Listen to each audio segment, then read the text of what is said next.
اور تم سے ذوالقرنین کے بارے میں دریافت کرتے ہیں،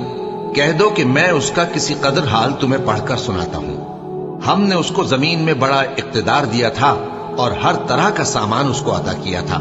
تو اس نے ایک سفر کا سامان کیا، یہاں تک کہ جب سورج کے غروب ہونے کی جگہ پہنچا تو اسے ایسا پایا کہ ایک کیچڑ والے چشمے میں ڈوب رہا ہے، اور اس چشمے کے پاس ایک قوم دیکھی۔ ہم نے کہا ذوالقرنین، تم ان کو خواہ تکلیف دو خواہ ان کے بارے میں بھلائی اختیار کرو، دونوں باتوں کی تم کو قدرت ہے۔ ذوالقرنین نے کہا کہ جو کفر و بد کرداری سے ظلم کرے گا اسے ہم سزا دیں گے، پھر وہ اپنے پروردگار کی طرف لوٹایا جائے گا تو وہ بھی اسے بڑا عذاب دے گا، اور جو ایمان لائے گا اور عمل نیک کرے گا اس کے لیے بہت اچھا بدلہ ہے، اور ہم اپنے معاملے میں اس سے نرم بات کہیں گے۔ پھر اس نے ایک اور سامان سفر کیا، یہاں تک کہ سورج کے طلوع ہونے کے مقام پر پہنچا تو دیکھا کہ وہ ایسے لوگوں پر طلوع ہوتا ہے جن کے لیے ہم نے دھوپ سے بچاؤ کی کوئی اوٹ نہیں بنائی تھی۔ حقیقت یوں ہی تھی، اور جو کچھ اس کے پاس تھا ہم کو سب کی خبر تھی۔ پھر اس نے ایک اور سفر کا سامان کیا،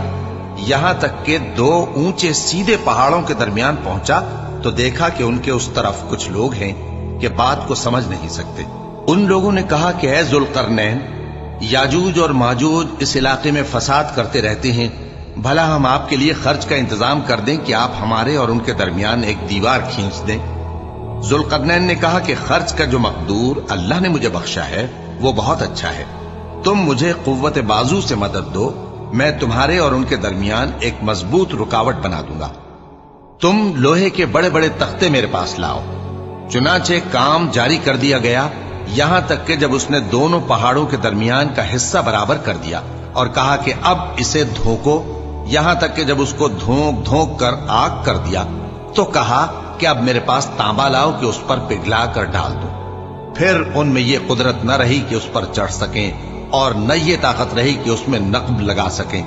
بولا کہ یہ میرے پروردگار کی مہربانی ہے، پھر جب میرے پروردگار کا وعدہ آ پہنچے گا تو اس کو ڈھا کر ہموار کر دے گا، اور میرے پروردگار کا وعدہ سچا ہے۔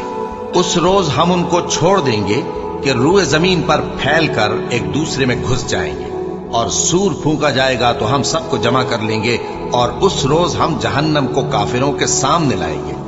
جن کی آنکھیں میری یاد سے پردے میں تھیں اور وہ سننے کی طاقت نہیں رکھتے تھے۔ اب کیا کافر یہ خیال کرتے ہیں کہ وہ میرے بندوں کو میرے سوا اپنا کارساز بنائیں گے تو میں خفا نہیں ہوں گا؟ ہم نے ایسے کافروں کے لیے جہنم کی مہمانی تیار کر رکھی ہے۔ کہہ دو کہ ہم تمہیں ایسے لوگ بتائیں جو اعمال کے لحاظ سے بڑے